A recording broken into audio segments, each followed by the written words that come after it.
all my distinguished friends on the dais, including the author.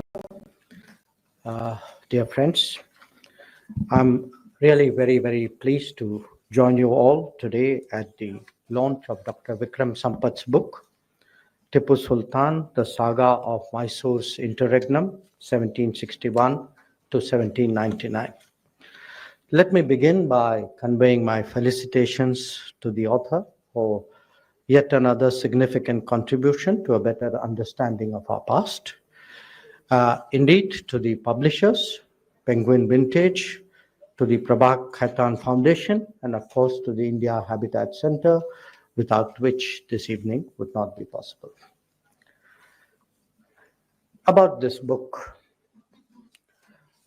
to call this a biography would be a serious understatement, because it is something very much more, capturing not just the flavor of a fast-moving and a complicated era, but offering insights into politics, strategy, administration, sociology, and even diplomacy.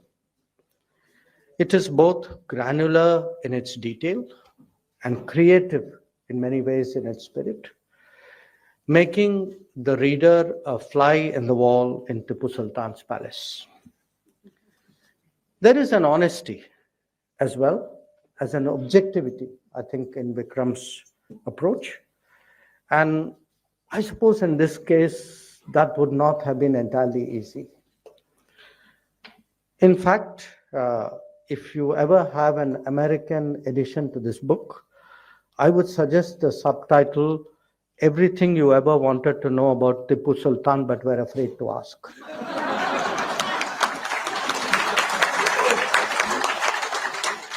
Now, Tipu Sultan, by any standards, is actually a very complex figure in our history.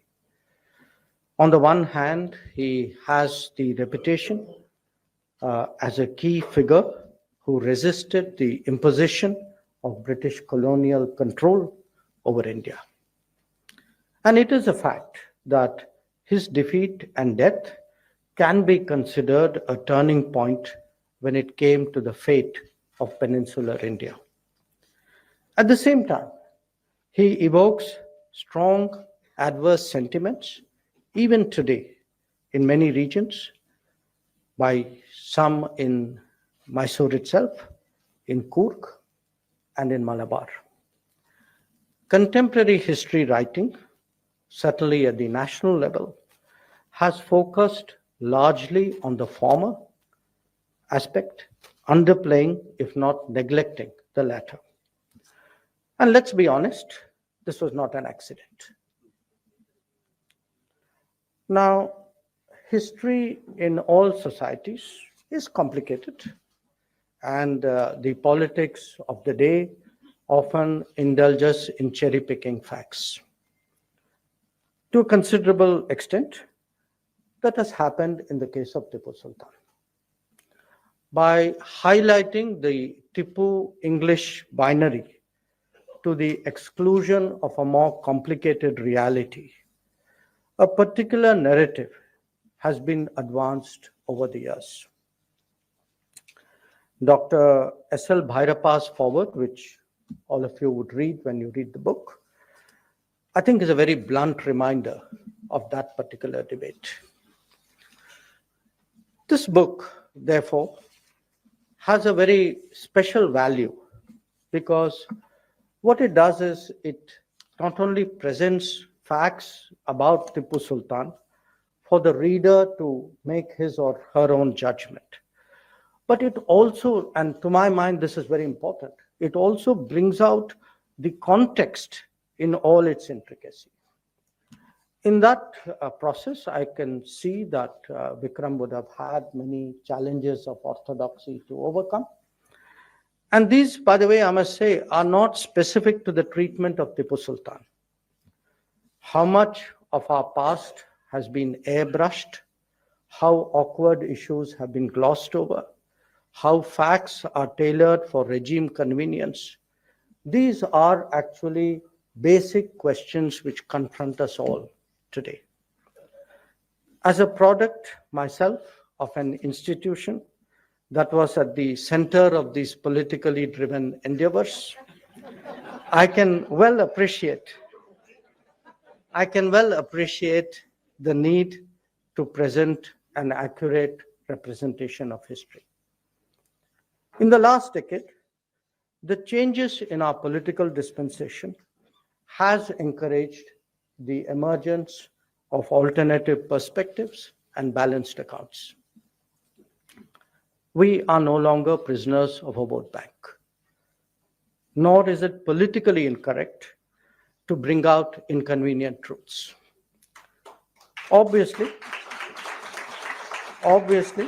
there are many more subjects on which the same degree of objectivity is needed.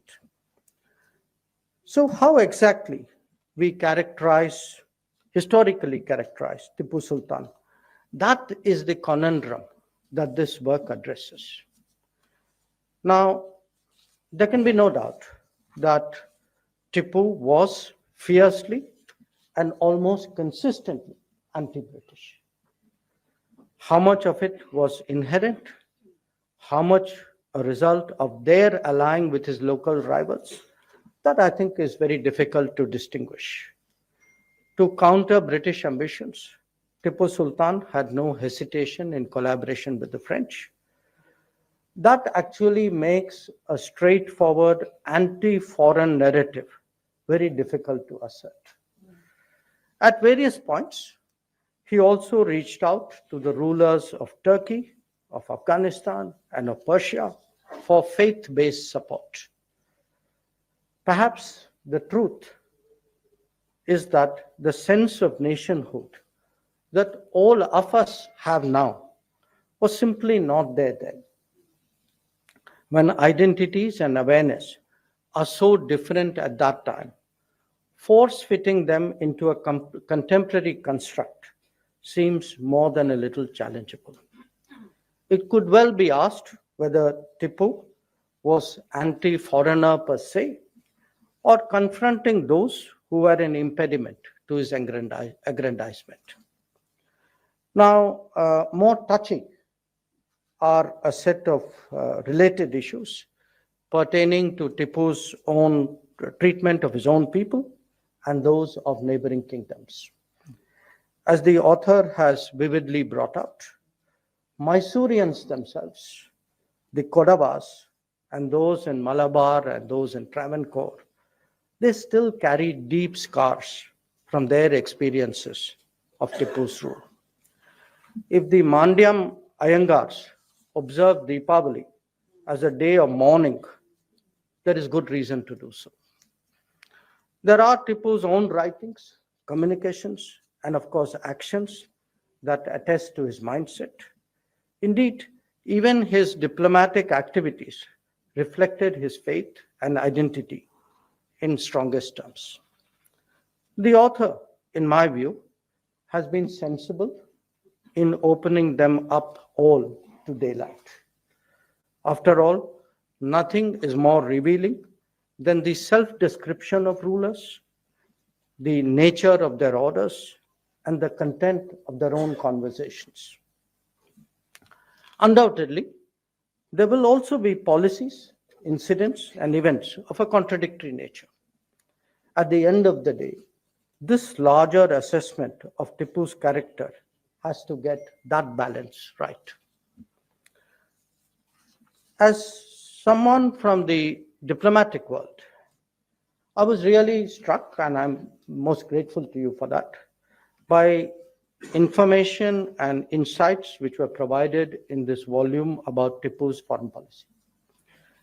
We in India have tended to mainly study post-independent foreign policy. Who knows, perhaps this too was a conscious choice.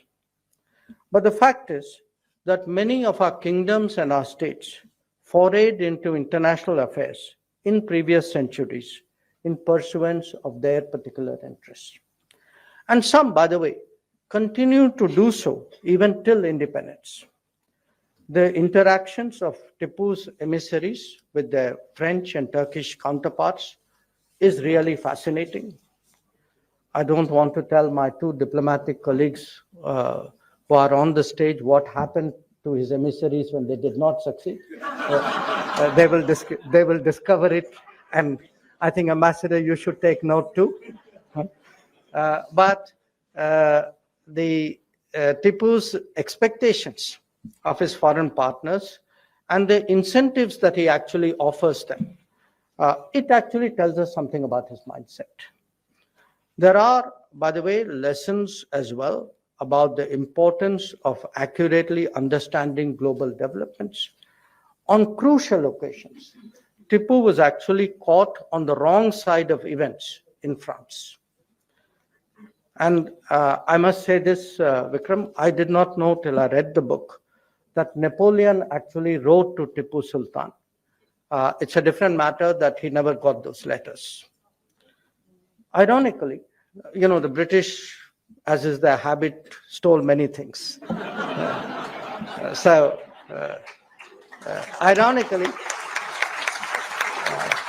Ironically, Tipu's own fate was decided largely by diplomacy, since the British created such an all-encompassing coalition. That he was left so friendless at the end should itself be a cause for introspection. So I now leave it to the author and to the distinguished panelists to offer their views. But let me just conclude by saying this, that the importance of open-minded scholarship and a genuine debate are central to our evolution as a pluralistic society and a vibrant democracy. I thank you all for your attention.